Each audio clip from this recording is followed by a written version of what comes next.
ನನಗೆ ನಿನ್ನ ಸಹಾಯ ಬೇಕು. ನನಗೆ ನಿನ್ನ ಸಹಾಯ ಬೇಕು. ಈ ವಾಕ್ಯಗೆ ಇಂಗ್ಲೀಷ್ನಲ್ಲಿ ಹೇಳ್ತೀವಿ I need your help. I need your help ಅಂದರೆ ನನಗೆ ನಿನ್ನ ಸಹಾಯ ಬೇಕು.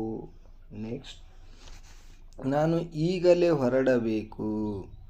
ನಾನು ಈಗಲೇ ಹೊರಡಬೇಕು ಅನ್ನೋಕ್ಕೆ ಈ ವಾಕ್ಯಗೆ ಇಂಗ್ಲೀಷ್ನಲ್ಲಿ ಹೇಳ್ತೀವಿ I need to leave right now. I need to leave right now ಅಂತ ಹೇಳ್ತೀವಿ. ಅದರ ಗಾತ್ರವನ್ನು ನೋಡಿ. ಅದರ ಗಾತ್ರವನ್ನು ನೋಡಿ. ಈ ವಾಕ್ಯಗೆ ನಾವು ಇಂಗ್ಲೀಷ್ನಲ್ಲಿ ಹೇಳ್ತೀವಿ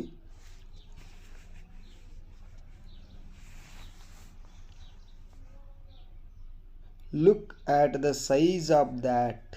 look at the size of that ಅಂತ ಹೇಳ್ತೀವಿ. ನೆಕ್ಸ್ಟ್ ವಾಕ್ಯ, ನಿಮ್ಮ ಪ್ರತಿಭೆಯನ್ನು ತೋರಿಸಿ. ನಿಮ್ಮ ಪ್ರತಿಭೆಯನ್ನು ತೋರಿಸಿ ಅನ್ನೋಕ್ಕೆ ನಾವು ಇಂಗ್ಲೀಷ್ನಲ್ಲಿ ಹೇಳ್ತೀವಿ show your talent. Show your talent ಅಂತ ನಾವು ಇಂಗ್ಲೀಷ್ನಲ್ಲಿ ಹೇಳ್ತೀವಿ ಅಂದರೆ ನಿಮ್ಮ ಪ್ರತಿಭೆಯನ್ನು ತೋರಿಸಿ. ನೆಕ್ಸ್ಟ್, ನನ್ನೊಂದಿಗೆ ಕುಳಿತುಕೊಳ್ಳಿ. ನನ್ನೊಂದಿಗೆ ಕುಳಿತುಕೊಳ್ಳಿ. ಈ ವಾಕ್ಯಗೆ ಇಂಗ್ಲೀಷ್ನಲ್ಲಿ ಹೇಳ್ತೀವಿ sit with me. Sit with me ಅಂದರೆ ನನ್ನೊಂದಿಗೆ ಕುಳಿತುಕೊಳ್ಳಿ ಅಂತ ಇಂಗ್ಲೀಷ್ನಲ್ಲಿ ಹೇಳ್ತೀವಿ. ಶಾಂತ ಮನಸ್ಸಿನಿಂದ ಯೋಚಿಸಿ ಅಂದರೆ ಸಮಾಧಾನದಿಂದ ಯೋಚಿಸಿ ಅಂತ ಹೇಳ್ತೇವಲ್ಲ, ಈ ವಾಕ್ಯಗೆ ಥಿಂಕ್ ವಿತ್ ಕೂಲ್ ಮೈಂಡ್.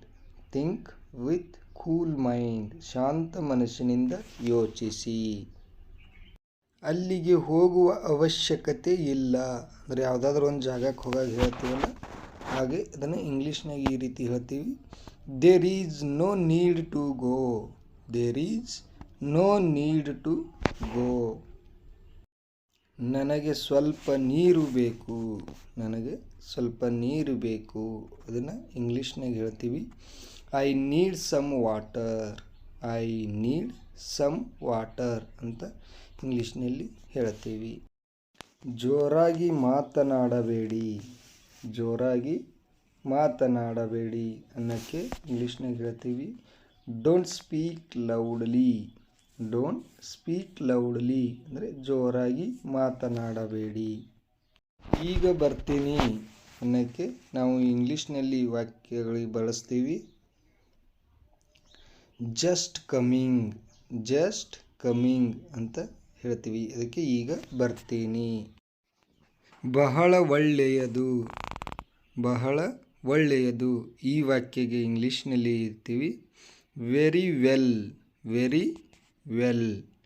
ಬಹಳ ಒಳ್ಳೆಯದು. ಅಷ್ಟು ಸಾಕು. ಅಷ್ಟು ಸಾಕು. ಇದನ್ನು ಇಂಗ್ಲೀಷ್ನಲ್ಲಿ ಹೇಳ್ತೀವಿ that is enough. That is enough. ನಿನ್ನ ಇಷ್ಟದಂತೆ. ನಿನ್ನ ಇಷ್ಟದಂತೆ. ಇದಕ್ಕೆ ಈ ರೀತಿ ಹೇಳ್ತೀವಿ ಇಂಗ್ಲೀಷ್ನಲ್ಲಿ as you please. As you please ಅಂತ ಹೇಳ್ತೀವಿ. ನಿಮ್ಮ ಕೆಲಸದ ಬಗ್ಗೆ ಹೇಳಿ. ನಿಮ್ಮ ಕೆಲಸದ ಬಗ್ಗೆ ಹೇಳಿ. ಈ ವಾಕ್ಯಗೆ ಇಂಗ್ಲೀಷ್ನಲ್ಲಿ ಹೇಳ್ತೀವಿ tell me about your work. Tell me about your work ಅಂತ ಹೇಳಬೇಕು. ಇದೇ ದಾರಿಯಲ್ಲಿ ಹೋಗು. ಇದೇ ದಾರಿಯಲ್ಲಿ ಹೋಗು. ಇದನ್ನು ಇಂಗ್ಲೀಷ್ನಲ್ಲಿ ಹೇಳ್ತೀವಿ go in this way. Go in this way.